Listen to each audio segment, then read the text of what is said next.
오늘 말씀으로 승리하는 길이란 제목으로 같이 은혜 나누기 원합니다. 경상도 지역에 어느 한 목사님이 있었습니다. 그런데 이 목사님이 다른 건 다 좋은데 설교 시간에 자기도 모르게 이 경상도 사람들을 흉보는 버릇이 있었습니다. 그러니까 이제 장로님들이 듣다 못해가지고 목사님께 말씀을 드리는 거예요. 목사님, 제발 설교 시간에 경상도 흉 좀 보지 마세요. 교인 대부분이 경상도 사람인데 다 싫어합니다. 장로님들이 찾아와서 이야기하고 교인들도 싫다고 하니까 이 목사님이 알았다고 하고 그 다음부터 엄청 조심을 했습니다. 그러던 어느 날 이제 오후 예배 설교였어요. 이제 목사님 마태복음 26장 20절에서 26절 본문을 가지고 최후 만찬의 본문이죠. 가지고 설교를 했습니다. 예수님께서 제자들과 함께 음식을 먹을 때 제자들에게 내가 진실로 너희 중에 너희에게 이르노니 너희 중에 한 사람이 나를 팔리라 그렇게 말씀하셨습니다. 그러자 제자들이 그가 누구인지 궁금하여 예수님께 질문을 합니다. 이게 지금 설교 내용이에요. 먼저 베드로가 묻습니다. 주여 저입니까? 요한도 묻습니다. 주여 저입니까? 옆에 있던 야고보도 물었습니다. 선생님 저입니까? 마지막으로 가룟 유다도 예수님께 물었습니다. 세임예 저라 예.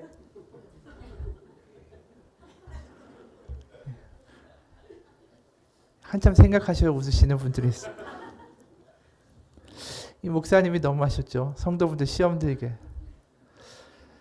오늘 본문도 시험의 이야기예요. 저번 주에도 시험의 이야기를 했지만 오늘은 좀 관점이 다릅니다. 우리가 시험이나 시련이나 유혹이나 문제들에 부딪혔을 때 이제 말씀으로 우리가 승리하자 그런 얘기들을 많이 합니다. 그럼 도대체 이 말씀으로 승리한다, 말씀을 붙들고 이겨낸다, 이게 도대체 어떠한 의미일까에 대해서 다시 한번 좀 생각해 보고자 합니다. 마귀는 세 가지의 유혹을 던져요. 예수님이 이제 40일 금식하시고 줄이시고 이제 마귀에게 시험을 받으시는 대목입니다.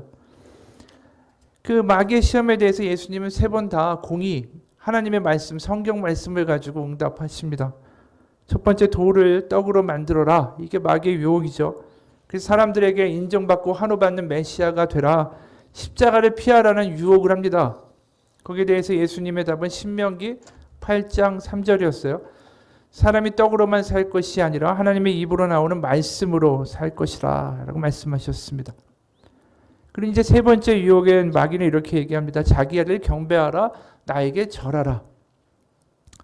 예수님이 신명기 6장 13절의 말씀으로 응답하셨습니다. 주 너의 하나님께 경배하고 다만 그를 섬기라. 그러니까 이걸 보게 되면 우리가 부딪히는 문제나 유혹이나 시험이나 이런 것들 가운데 환난 가운데 말씀으로 대응하고 말씀을 붙들고 말씀으로 대응해서 이기라. 이것은 이제 분명한 말씀이고 우리가 보이는 현상입니다. 왜냐하면 하나님의 말씀이 진리이기 때문이죠.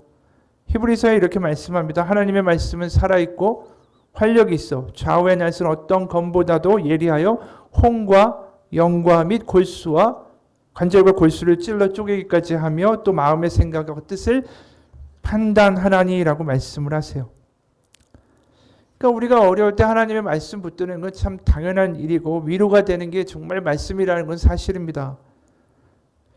그런데 오늘 이제 우리가 두 번째 유혹에 대해서 좀 보게 되면 여기서 좀 특이한 점을 발견하게 됩니다. 뭐냐 하면 마귀가 성전 꼭대기 예수님을 세우고 나서 이제 시험을 합니다. 뭐냐면 네가 만일 하나님의 아들이어든 뛰어내리라. 기록되었을 때 그가 너를 위하여 그의 사자들을 명하시리니 그들이 손으로 너를 받들어 발이 돌에 부딪히지 않게 하리로다 하였느니라. 이게 지금 성경 말씀이에요. 시편 91편 1절과 2절의 말씀입니다.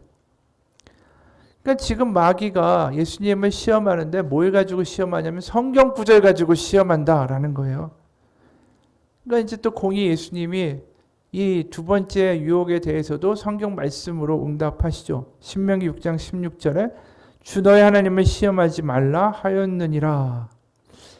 이 마귀가 성경을 인용해서 우리를 시험한다는 게 굉장히 놀라운 일입니다. 그 내용은 뭐냐면 우리가 위험에 원래 그 시편 91편의 본질적인 내용은 이거예요. 우리가 위기에 처했을 때 하나님이 나를 포기하시지 않고 나를 붙드시고 구원하실 것이다라는 확신의 고백이 바로 이 시편 91편 1, 2절의 내용입니다. 근데 이제 이걸 마귀는 어떻게 얘기하는 거냐 하면 당신이 하나님의 아들이니까 당신을 천사들을 동원해서 당연히 떨어져도 받쳐주시지 않겠느냐라고 이제 말하는 겁니다. 여기 이제 미묘한 문제들이 결부가 돼요. 우리는 다 하나님의 자녀죠. 우리가 하나님의 자녀니까 우리가 하고 싶은 대로 하나님이 우리의 뒷감당을 해주시는 분인가? 그래야 하나님이 우리의 아버지라고 말할 수 있는 것일까? 이제 그게 바른 적용일까라는 거죠. 그게 성경 말씀을 붙잡는 바른 방법일까? 그건 아닐 텐데 말이죠. 그 어느 분이 이런 얘기를 했습니다. 내 아들 시연이가 이제 3살이고 실제 나이는 2살도 안 되었다. 올 7월에 2살이 된다. 나는 33살이고 40을 이제 바라보는 남편이자 아이의 아버지이다. 30살의 차이가 나는 시연 군과 나는 시연이가 사탕을 먹지 않도록 한다. 사탕을 먹게 되면 나중에 잠도 잘 수 없을 정도의 치통을 겪어야 하는 것을 알기 때문이다. 시연이가 더러운 것을 만지면 못 만지도록 애를 쓴다. 그걸 만지고 손으로 입을 댈 걸 알기 때문에 병에 걸릴 수도 있고 해롭기 때문이다. 그러나 시연 군은 모른다. 내가 그 많은 것을 원망하고 그래서 때리기도 하고 꼬집기도 한다.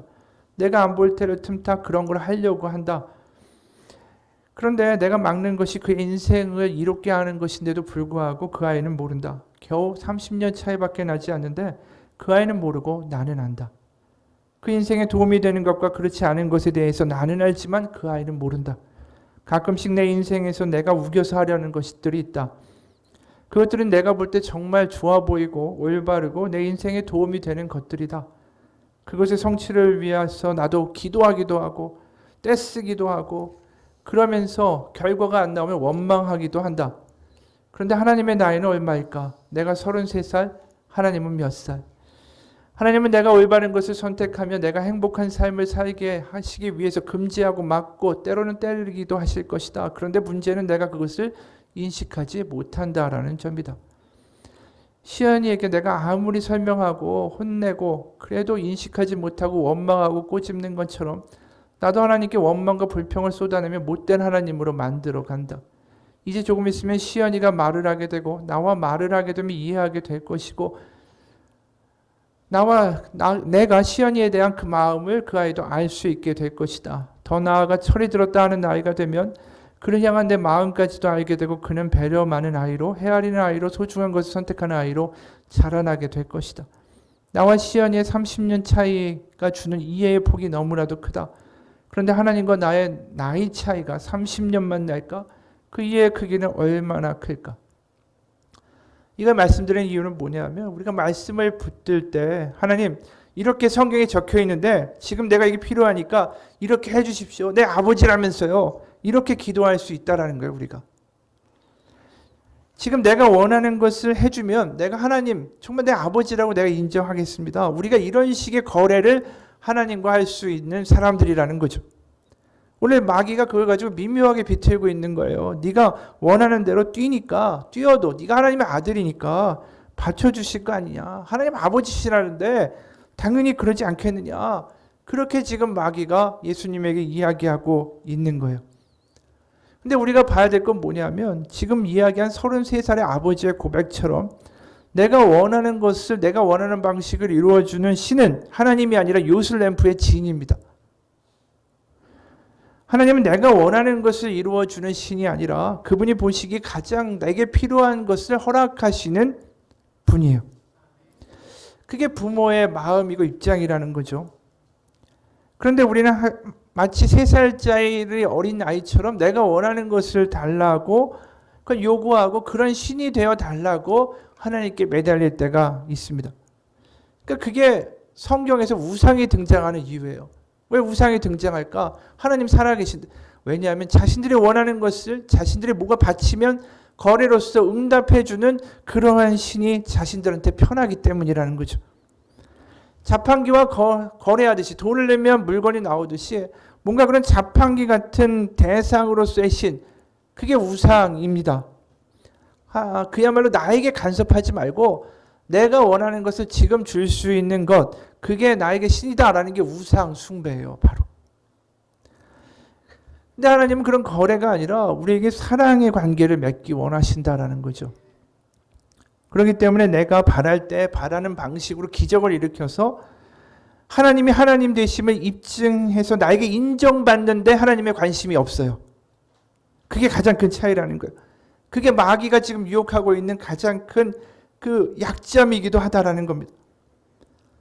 그러니까 성경 말씀을 잘못 받아들일 때가 우리가 너무 많은 거예요. 뭐냐면 내가 원하는 어떤 구절, 내가 원하는 어떤 축복과 약속의 말씀만 딱 붙잡고 다른 건 이제 말씀에 내가 별로 와닿지 않거나 마음에 안 드는 구절은 그냥 딱 지나쳐버리고 한 구절만 잡고 기도하는 거예요. 말씀 하나만 붙들고 정말 주님 믿습니다 라고 기도해요. 그리고 매달립니다. 주여 이 기도가 응답될 줄 믿습니다. 근데 그런 분들이 꼭 이런 식이에요. 신앙의 모습이 어떠냐 하면 하나만 붙잡고 그냥 그거 가지고 기도하면서 매달리면서 자기가 원하는 결과를 바라는 그런 신앙의 모습들의 사람들이 이런 모습들을 보여줘요. 어떤 교회에 이런 분이 있었을 때요. 예배가 마치면 목사님과 인사를 하는데 매번 인사하면서 이런 말 하는 거예요. 오늘 말씀 김 집사 두고 하신 말씀이죠. 오늘은 이 집사한테 참으로 걸맞는 말씀이셨어요. 목사님 어쩜 그렇게 설교를 잘하세요? 오 집사에게 너무나도 딱 들어야 되는 말씀이었어요. 매사가 이런 거예요. 자기한테 와닿는 말씀이 없어요, 이 사람이. 그런데 어느 날 비 오는 수요일 밤에 예배에 목사님이 강단에 올라서니까 예배당에 딱 그 집사님 혼자만 온 거예요. 이런 분들이 얼마나 열심인지 아세요? 하나만 붙잡고 계속 그것만 까는 거예요. 그것만 붙잡고 믿습니다.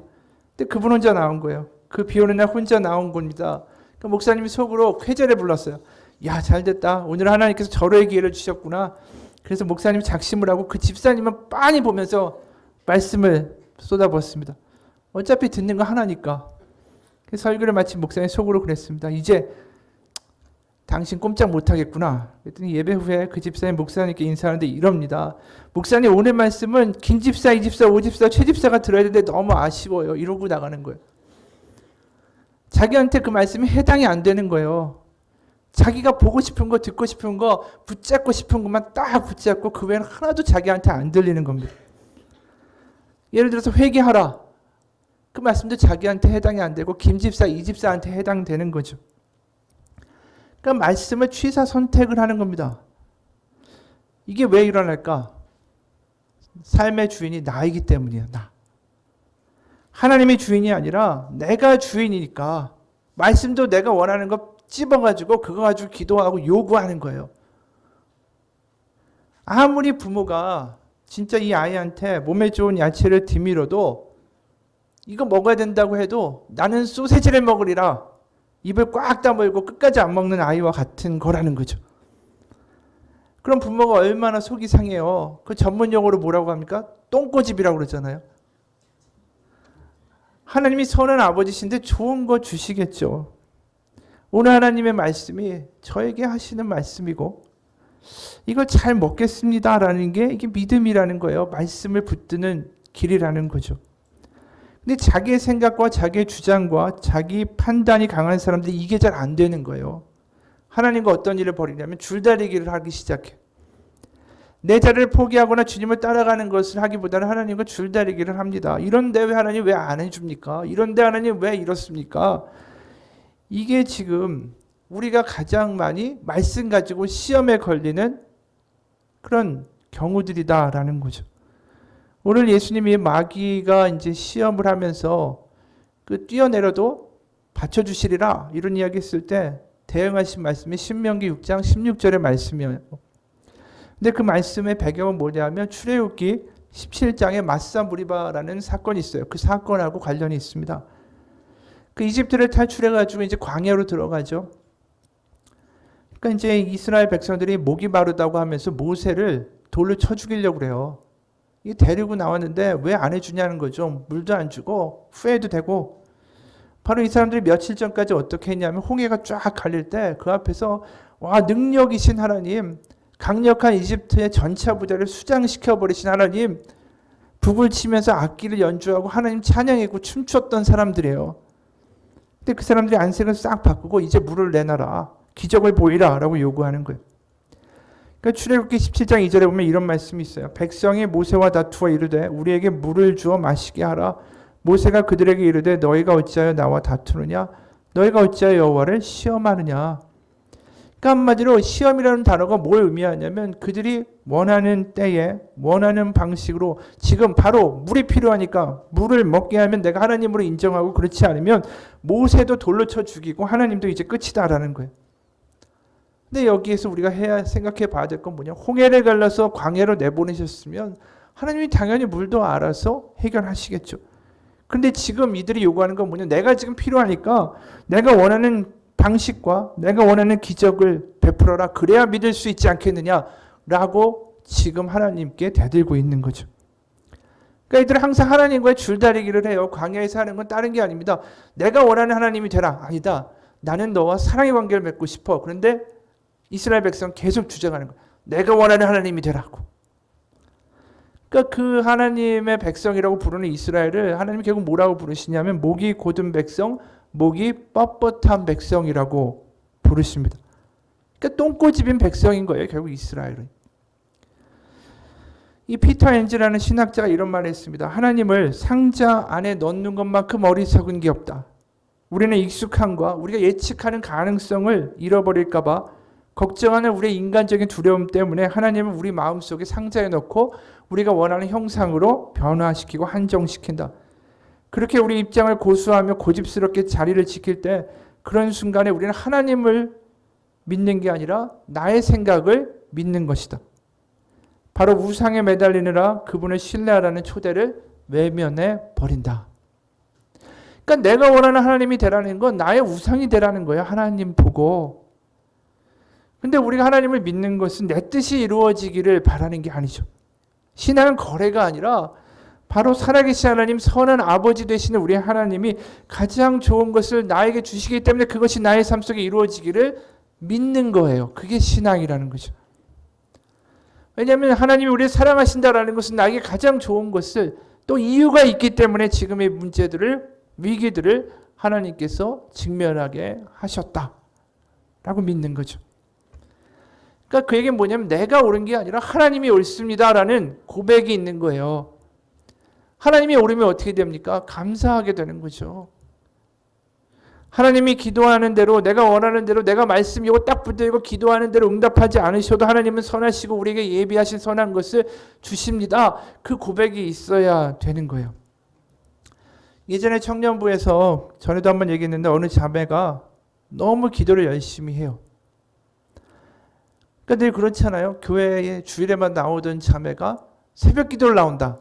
울면서 기도한다. 이건 뭔가 문제가 있는 거죠. 그런데 미혼이다. 그럼 거의 90%가 남자 문제예요. 그러니까 자신의 그 남자친구가 떠난 거예요. 그러니까 정말 울며 불며 기도합니다. 돌아오게 해달라고. 근데 이제 주변에서 볼 때, 제가 볼 때도 그 남자는 별로였어요. 정말 같이 사귀는 것 자체가 야 웬만하면 만나지 마라고 이야기하고 싶은 사람이었습니다. 그런데 그 자매는 굉장히 진지해요. 돌려달라고 기도하고 새벽마다 울며 기도합니다. 결과는 어땠을까? 그 남자가 돌아왔을까요? 안 돌아왔죠. 그런데 그 당시에 기도의 응답은 안 된 것 같아요. 하지만 결국 하나님은 가장 선한 응답을 그 자매에게 주신 겁니다. 그리고 나중에 좋은 남자 만나서 결혼했습니다. 하나님은 우리에게 그렇게 대응하시는 거예요. 우리가 그래서 말씀을 듣고 우리가 말씀 가운데 승리한다라는 것은 오늘 주어지는 어떤 설교나 성경을 읽거나 아니면 찬양을 하거나 그것이 나에게 하신 하나님의 말씀이라고 들을 수 있어야 합니다. 왜냐하면 하나님이 자녀에게 좋은 걸 주시기 원하기 때문에 나를 알고 계시기 때문에 오늘 저 들리는 말씀이 나를 향한 말씀이구나 라는 그 신뢰가 있을 때 우리가 어떤 문제든지 어려움이든지 그 말씀과 찬양과 예배 가운데 그 위기들을 극복해 나갈 수가 있다는 거죠. 그러니까 그럴 때 어떤 일이 벌어지냐면 성경을 내가 읽는 게 아니라 성경이 나를 읽는 일이 벌어지는 거예요. 나는 정작 나에게 필요한 걸 모르는데 하나님이 하시는 말씀과 또 예배 중에 들리는 설교와 또 그 다음에 우리가 찬양하면서 깨닫게 되는 그 하나님이 주시는 그 하나의 그 메시지가 바로 나를 읽고 있다라는 거죠. 그래서 로마서에서 이런 말씀이 나와요. 12장 1절과 2절에 보면 이런 말씀이 있습니다. 그러므로 형제들아 내가 하나님의 모든 자비하심으로 너희를 권하노니 너희 몸을 하나님이 기뻐하시는 거룩한 산제물로 드리라. 이는 너희가 드릴 영적 예배니라. 너희는 이 세대를 본받지 말고 오직 마음을 새롭게 함으로 변화를 받아 하나님의 선하시고 기뻐하시고 온전하신 뜻이 무엇인지 분별하도록 하라. 이 구절에 보면은 결국 두 가지의 동사가 눈에 띕니다. 드리라, 그 다음 변화를 받으라라는 거예요. 그러니까 우리가 변화를 일으키는 게 아니라는 거죠. 그러니까 우리가 주체가 돼서 우리가 어떤 변화를 만들어내는 사람들이 아니라 우리가 할 일은 뭐냐면 드리는 거예요. 드리면 변화를 시켜주셔서 내가 변화를 받는다라는 수동태로 되어 있다라는 거예요. 그러니까 우리가 항상 해야 될 건 뭐냐면 예배나 말씀을 읽거나 설교를 듣거나 찬양을 하거나 먼저 나의 마음을 드리면 그 다음에 하나님이 우리 가운데 역사하신다라는 거예요. 그러니까 그 얘기를 다른 말로 하면 내가 말씀을 붙잡는 게 아니라 말씀에 내가 붙잡히는 거예요. 내가 말씀을 붙잡는다라는 표현은 뭐예요? 내가 주인이잖아요. 내가 선택해서 내가 이 말씀을 붙잡고 이것이 이루어지리라. 그게 아니라 말씀, 주어진 말씀에 내가 잡히울 때 그때 하나님이 변화를 일으키시는 거예요. 그럼 내가 할 일은 뭐냐면 내가 내어 드리는 겁니다. 말씀에 나를 던지고 예배에 나를 던지고 찬양에 나를 던지는 거예요. 그러면 그곳에 하나님이 분명히 깨닫게 하시고 보게 하시고 눈뜨게 하시는 역사가 우리의 삶에 있게 됩니다. 그럴 때 우리는 줄다리기를 포기하는 거예요. 내가 말씀 붙잡고 하나님과 줄다리기 하는 게 아니라 내가 놓아버리고 하나님 앞에 갈 때에 내가 정말 새로운 시작이 시작될 수 있습니다. 들려야 순종을 하죠. 들려야 행동을 하죠. 내가 그 말씀이 들리면 내가 깨닫게 되고 변화를 받아 내 삶의 행동과 반응이 달라지는 거예요. 그래야 믿는 사람이 다르구나라는 이야기를 듣죠. 수많은 사람들이 믿지만 변화되지 않는 이유는 그것 때문이에요. 드리고 변화를 받아야 되는데 드리는 게 아니라 줄다리기를 하니까 수많은 그리스도인이라고 하지만 그들 가운데 능력이 없고 평강이 없고 감사가 없다라는 거예요. 우리가 원하는 말씀, 내가 마음에 드는 말씀 설교 들으면서도 저거는 좀 들을만하고 나머지는 좀 졸다가 예화하면 또 듣다가 이게 아니라는 거죠. 그러니까 내가 원하는 말씀이 아니라 나를 드리게 되면 예배를 드리고 말씀을 읽고 찬양을 할 때 기대가 있게 돼요. 하나님 오늘 나에게 어떤 말씀을 하실까? 내가 또 무엇을 깨달아야 할까? 내가 또 무엇의 변화를 받아야 할까? 이런 이야기가 있더라고요. 어떤 사람이 친구의 결혼식에 참석하지 못하게 되자 축전이라도 보내자. 이거 옛날 얘기예요. 그러니까 근데 이제 또 요금을 절약하겠다고 요한일서 4장 18절 이렇게 해서 딱 보냈습니다. 결혼식장에 딱 도착했는데 축전이 불행스럽게 우체국 직원이 일자를 뺀 거예요. 요한복음 그러니까 요 4장 18 이렇게 보냈습니다. 원래 요일 4장 18절은 뭐냐면 사랑 안에 두려움이 없고 온전한 사랑이 두려움을 내쫓나니 좋은 말이잖아요. 근데 이제 주례가 식장에 도착한 축전을 펴서 신부의 이제 친구들로부터 요한복음 4장 18절이라는 요 418이라는 축전이 왔습니다. 그렇게 얘기하니까 모든 사람이 성경을 펴서 읽었습니다. 근데 그 읽고 나서 시부모님과 하객들이 모두 까무러쳤어요. 거기에 뭐라고 기록되어 있냐면 내게 남편 5이 있었으나 지금 있는 자는 내 남편이 아니니 내 말이 참되도다. 글자 하나 차이죠. 요.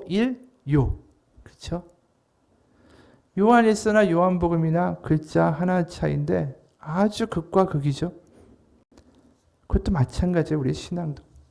내가 잡느냐 잡히느냐가 굉장히 다른 결과를 가져와요.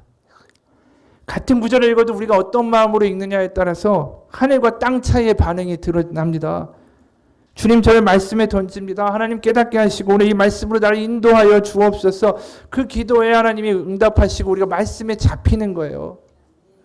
내 생각에 잃지 마시고 내가 원하는 구절 가지고 그런 하나님이 되라고 강요하는 것도 아니라 그냥 하나님, 선한 하나님, 나의 아버지 나에게 말씀하옵소서. 제가 듣겠습니다.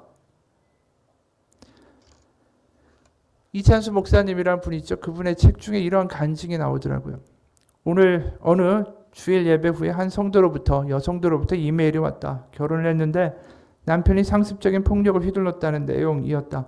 얼마나 심하게 때리는지 도저히 살 수가 없어서 이혼을 했는데 다시 친정으로도 갈 수 있는 상황이 아니었다. 그러던 중에 자기에게 따뜻하게 다가오는 직장 상사에게 마음을 빼앗겼는데 불행히도 그는 유부남이었다. 그러던 어느 날 이 자매가 예배 중에 성령의 은혜를 경험했다. 정결하신 성령님이 우리 안에 역사하시면 죄된 것이 가책으로 다가오는데 이 자매에게 그런 일이 일어났다. 용기가 생겨 그 남자의 관계를 정리하기로 결단하고 집으로 돌아왔다. 그런데 예배를 드릴 때 할 수 있을 것 같더니 막상 집에 돌아와 이별 통보를 하려니까 죽을 것 같다라는 것이다. 그 메일을 받고 마음이 아팠지만 아주 냉정하고 혹독하게 답을 써보냈다. 자매님, 배에서 뛰어내려야 됩니다. 하나님께서 싫어하시는 그 배에서 뛰어내려야 합니다. 유부남과의 관계를 청산해야 됩니다.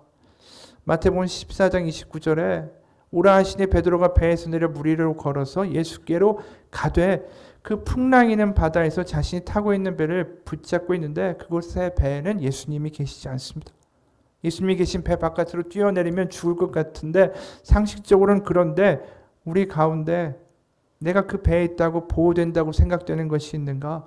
그런데 그것에 예수님은 안 계실 수가 있다라는 거죠. 그럴 때 하나님을 의지하고 바다에 출렁이는 풍랑이는 바다에 나를 던져야 된다. 던질 때 하나님의 역사를 경험하게 된다. 하나님이 원하시지 않는 것, 하나님이 싫어하시는 것 청산하고 그 배에서 뛰어내리는 모험을 감행할 때 우리 인생이 주님의 인도하신 것, 보호하심 있는 인생으로 달라질 수 있다. 그러니까 이분의 이야기를 보면서 제가 드는 생각은 뭐냐 하면 이 하나님이 아까 그 자매가 뭐예요? 그 남자 떠나지 않게 해달라고 기도한 게 하나님 보시기에 얼마나 답답한 거예요. 그러니까 이분도 마찬가지예요. 우리가 말씀 가운데 우리를 던지게 되면 그 다음의 결과에 대해서 생각하지 말고 던져보자라는 거죠. 자꾸만 우리가 우리를 말씀 가운데 예배 가운데 찬양 가운데 던지지 못한 이유는 두려움이 있기 때문에 그래요. 그런데 정말 선한 아버지라는 걸 알게 되면 그게 내 안에 믿어지면 그 다음에 능력이 드러나기 위해서 나를 던지고 그 다음에 하나님이 하시는 일을 기대하는 믿음이 필요한 거예요. 말씀으로 승리한다. 그냥 말씀 붙잡아라. 말씀 외워라. 이게 아니라 말씀 가운데 사로잡혀서 내가 나를 던지고 그 말씀 가운데 내가 나타날 결과와 나중에 결론에 대해서 생각하지 않고 나아갈 때에 그때 내가 생각하지도 못한 일들이 돌파구가 열리기 시작한다라는 겁니다. 우리가 예배하는 이유가 다른 게 아니에요. 복받기 위해서 그거 아니죠. 예배하면서 뭔가 깨닫고 지식적으로 알기 위해서 그거 아닙니다. 하나님께 나를 던지기 위해서 나온 거예요. 황성주 박사라는 분이 이런 간증을 했습니다. 암환자에 대한 통합의학 면역요법을 최초로 시작할 때였는데 그때 최 집사님이라는 분이 잊을 수 없는 암환자였다라는 거예요. 위암이 재발돼서 뼈만 앙상하고 복수까지 차가지고 굉장히 처참했는데 안타까운 마음에 기도조차 참 나오기가 힘든 상황이었대요. 근데 이 집사님의 마지막 소원이 있다라는 겁니다. 당시 출석하던 교회에서 예배를 드리고 목사님한테 기도를 한번 받고 싶다. 그래서 2부 예배를 드리고 나서 미리 부탁드린 대로 목사님한테 기도 받으려고 목사님 방에 갔습니다. 목사님이 이제 누우라고 하고 복수가 가득 찬 배에다가 손을 얹고 이제 기도를 하려고 하는데 갑자기 목사님 입술에서 찬송이 터져 나왔습니다. 찬양하라 내 영혼아, 찬양하라 내 영혼아, 내 속에 있는 것들아 다 찬양하라, 감사하라 내 영혼아, 감사하라 내 영혼아, 내 속에 있는 것들아 다 찬양하라, 기뻐하라. 이 찬양 아시지 않아요? 찬양하라 내 영혼아. 근데 놀라운 건 그 찬양을 하는데 목사님과 나와 아내와 그 집사님과 집사님의 남편 그 모든 사람들의 눈에서 어느새 감사의 눈물이 흐르고 있었다라는 거예요. 그것은 기적 그 자체였다. 암에서 낫는 것만의 기적이 아니다. 더 놀라운 기적은 그런 상황에서 주님께 감사할 수 있고 찬양할 수 있다라는 것이다. 결국 그 집사님이 천국으로 가셨지만 그때의 위로를 잊을 수가 없다. 우리가 암에 걸리면 낫게 해달라고 하는 거, 기도하는 거 당연한 거죠. 막 매달리는 거 당연한 겁니다. 그런데 거기서 조금 더 나아갈 필요가 있어요. 뭐냐 하면 하나님한테 던져버리는 거예요. 지금 이 상황 가운데 찬양하라 내 영혼아라고, 감사하라 내 영혼아라고 노래하고 찬양할 수 있는 이유는 바로 자기 자신 하나님한테 온전히 다 던져버릴 때 그 가운데 하나님이 성령의 역사로 그 찬양을 하게 하시고 그 가운데 감격이 있게 하시는 거예요. 내가 고집할 때는 불안할 거예요. 매일 암 낫게 해달라고 기도하면서 병원 갈 때마다 긴장하고, 또 차도 없으면 또 삐졌다가 또 다시 한번 기도 한번 해보려고 애쓰고, 여전히 내가 주인인 기도잖아요. 그런데 나를 그냥 하나님한테 다 던져버리면 그때에 드리면 변화를 일으켜주신 하나님의 역사가 일어나기 시작해요. 선한 아버지신데 내가 던져놓고 나머지 하나님이 알아서 하시리라. 말씀을 우리가 능력으로 경험하는 길은 나를 던지는 거예요. 거기다가. 그래서 그 말씀이 나를 잡아서 나를 하나님의 길로 인도해 가는 거, 그게 하나님께 주시는 새로운 믿음의 돌파구가 열리는 거예요. 예배하고 아침마다 큐티하고 말씀 읽고 찬양하는 그 모든 게 그 시간마다 나를 던지는 거고, 풍랑이는 바다에다가 나를 뛰어내리는 역사를 우리가 경험하는 겁니다. 그래야 어떤 일을 경험해요? 물을 위를 걷게 하시는 하나님을 경험하고, 그래야 놀라운 그 상황에서 감사와 평강을 주신 하나님을 경험하게 되는 거예요. 그게 내가 주인이 아니라 하나님이 내 삶의 주인이 되는 믿음의 역사입니다. 마태복음 11장 28절과 30절에 보면 이런 말씀이 있어요. 우리의 유명한 말씀이죠. 수고하고 무거운 짐진 자들아 다 내게로 오라, 내가 너희를 쉬게 하리라. 이 구절은 너무나도 유명합니다. 우리가 다 그런 구절로 전도하잖아요. 내게 오라, 쉬게 하리라. 근데 그 다음에 우리가 이해 안 가는 말씀이 나와요. 29절에. 나는 마음이 온유하고 겸손하니 나의 멍에를 메고 내게 배우라. 그리하면 너희 마음이 쉼을 얻으리니 이는 내 멍에는 쉽고 내 짐은 가벼움이니라 하시니라. 아니, 쉬게 하시면서 멍에를 지라고 하면 이게 안 맞잖아요. 쉬면은 다 내려놓고 쉬어야지 무슨 멍에를 또 줘요. 이게 어떻게 쉬는 겁니까? 라고 말할 수 있다라는 거죠. 근데 우리가 중동에 보면 지금도 멍에를 노새 2마리에다가 얹어놓고 밭에 가는 사람들을 보게 돼요. 그런데 그 노새가 똑같은 높이의 노새가 아닙니다. 하나는 큰 노새고 하나는 작은 노새예요. 그러면 이제 거기다가 멍에 하나를 올려놓게 되면 무게가 다 어디로 가냐면 큰 노새에게만 갑니다. 그럼 작은 노새는 뭐냐면 따라가면서 배우는 거예요. 어릴 때부터 그렇게 가르치는 거죠, 주인이. 그러니까 결국 그 장면이 오늘 이 말씀이에요. 뭐냐면 우리가 쉼을 얻으려면 내가 하나님한테 모든 걸 던지고 말씀에 던지고 그분한테 맡기고 그분과 같이 있어야 된다는 거예요. 결국 내 생각과 내 계획대로 내가 작은 노새가 마음대로 가려고 하면 그게 되겠어요? 그게 아니잖아요. 결국은 내 생각, 내 계획 다 포기하고 그 멍에에 묶여 있으니까 같이 따라갈 때, 묶여 있을 때 너에게 쉼이 있다라는 겁니다. 그러니까 결국 우리가 하나님 가운데 이런 기도를 할 수 있어야 돼. 하나님, 제가 주님께 붙들리기 원합니다. 주님의 말씀에 붙들리고 그 말씀이 저를 지배하기 원합니다. 제가 하나님 듣고 마음까지, 내 마음의 깊숙이 한 곳까지 하나님의 말씀이 믿어지게 하여 주옵소서. 그럴 때 쉼이 온다라는 거예요. 말씀 붙들고 내가 이 말씀 믿어서 쉼을 얻어야지 그런다고 해서 되는 게 아니라는 거죠. 그래서 많은 경우에 우리가 이렇게 비유할 수 있잖아요. 우리가 하나님, 내가 그림을 그리는데 이 그림에 이 색깔이 필요해요. 이 색깔이 하나님 허락해 주세요라고 하는 기도가 아니라, 하나님, 저는 주님 손에 붙들린 붓일 뿐입니다. 주님이 그리시는 그림에 제가 쓰임받기 원합니다. 이게 엄청난 차이가 있는 거예요. 우리가 기도할 때 주님, 내가 그리는 그림이 있어요. 이 그림에 요게 필요하니까 요거 주시고요. 요거 필요하니까 요거 주세요. 그 기도가 아니라 그림을 하나님께서 그리시는데 더 멋진 그림을 그리시리라 믿고 내가 거기에 하나님의 붙들린 붓이 되겠습니다. 하나님, 우리 가정도, 일터도, 나의 삶도 하나님께 붙들리기 원합니다. 하나님 이렇게 해주시고요. 아이들을 이렇게 변화시켜 주시고요. 이렇게 내가 그림을 그리는 것이 아니라 나와 나의 마음과 나의 가정과 일터를 주님께 드리울 때 그곳에서 주님이 붙들어 쓰시는 역사를 보게 하여 주옵소서. 그게 하나님께 응답받는 길이라는 거예요.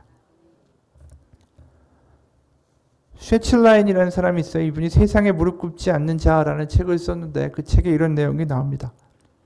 나는 오래전 어느 날 캐나다 토론토의 한 호텔방에서 정서적인 붕괴를 체험했다. 당시 어떤 모임에 참석하려고 토론토에 갔었는데 그때 아들이 심각한 중이염에 걸렸으니까 속히 집으로 와달라라는 이야기였다. 하지만 악천후 때문에 비행기가 뜰 수 없어서 갈 수 있는 방법이 없었다. 아버지로서 어떻게 하나? 아버지로서 아이를 돌볼 수도 없고 그러면서 막연한 감정 가운데 그 서러움과 무너짐이 나를 압도했다. 나도 모르게 호텔방 바닥에 엎드려 눈물을 쏟아냈다. 근데 그 순간에는 그날 밤이 내가 마침내 자유를 얻고 평강을 얻고 앞으로 평생 살아갈 수 있는 놀라운 경험을 하게 될 밤이라는 것을 깨닫지 못했다. 비통한 마음으로 눈물을 쏟으면서 이런 고통스러운 짐으로부터 자유롭게 해달라고 주님께 간청했다. 호텔방 바닥에 엎드려 외쳤다. 주님, 이제 그만두겠습니다. 만약 이런 고통으로부터 저를 자유롭게 해주지 않으면 세상을 달리면서 계속 복음을 전할 수가 없습니다. 근데 그때 하나님이 하시는 음성이 들렸다. 팻, 언제나 되어야 내가 너에게 충분해지겠니? 도대체 언제쯤 내가 너의 불안과 걱정과 그런 것에서 자유롭게 풀어주게 순종하고 따를 거냐? 내가 대답했다. 주님, 저는 자유로워지기를 원합니다. 저를 자유롭게 해주십시오. 그러자 주님께서 말씀하셨다. 내가 너의 생명과 너의 가족을 손에 잡고 있다는 것을 반드시 믿어라. 너의 가족을 나에게 맡겨라. 그들은 너와 함께 있을 때보다 나와 함께 있을 때 더 안전하단다. 너의 사역도 나에게 맡겨라. 그것은 너에게 손에 쥐고 있을 때보다 내 손에 쥐고 있을 때가 더 안전하단다. 너의 꿈들도 나에게 맡겨라. 그것들 또한 네가 갖고 있을 때보다 내가 갖고 있을 때 더 안전하단다. 그래서 내가 말했다. 알겠습니다. 주님, 모든 걸 주님께 맡기겠습니다. 그것이 나에게 초자연적인 돌파구가 되었다. 마치 부활의 영, 성령이 나의 전 존재 위에 내려앉는 것이 느껴지고 나는 갑자기 일어나 호텔방을 뛰며 주님 앞에서 춤을 추었다. 사역자로서는 수많은 사람들에게 복음을 전하고 있었지만 한 사람의 아버지로서는 실패자라는 느낌 때문에 너무 오랜 세월을 괴로워했다. 그래서 자유를 얻는다는 것이 어떤 느낌인지 알지 못했는데 갑자기 모든 것이 변했다. 마치 흠집과 얼룩으로 흐릿해진 안경을 벗어버리고 새 안경을 쓴 것 같았다. 내 삶 속에 있는 하나님의 손을 선명하게 볼 수 있었다. 나는 이제 하나님 안에서 안심하는 사람이 되어 있었다. 나는 감정의 지배를 받지 않았다. 그것은 명백한 변화의 순간이었다. 우리가 이러한 경험을 하나님 가운데 할 수 있다는 게 얼마나 큰 축복인지 몰라요. 근데 그러한 경험, 자유를, 하나님 주시는 평강을 경험하는 길은 딱 하나예요. 말씀에, 예배에, 찬양에 나를 완전히 던져버리는 거예요. 하나님 평강을 주세요. 하나님 이걸 주세요. 응답을 주세요. 그게 아니에요. 그냥 던지면 하나님이 드리라, 변화를 받게 되리라 해요. 하나님과 거래하려고 하지 마십시오. 하나님께 원하는 것만 받아내려고 하는 기도를 하는 게 아니라 먼저 하나님 아버지를 온전히 믿고 던져보면 그곳에 잡혀 살게 되면 거기서 하나님이 주시는 생수의 강을 경험하게 될 것입니다. 같이 기도하겠습니다. 하나님 아버지, 믿음은 내가 무엇을 잡고 내가 무엇을 받아내기 위하여 간구하는 게 믿음이 아닙니다. 선한 아버지의 힘을 믿고 나를 던지는 것, 그게 믿음입니다. 나의 일과 나의 아이들과 나의 가정과 나의 모든 것들을 아버지 앞에 내어놓고 아버지 말씀하옵소서. 아버지 말씀하여 주옵소서. 제가 따르겠습니다.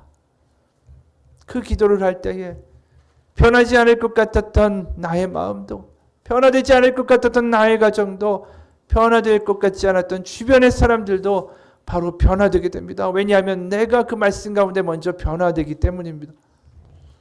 평강은 우리의 목적이 아닙니다. 하나님께 나를 던지면 주어지는 선물입니다.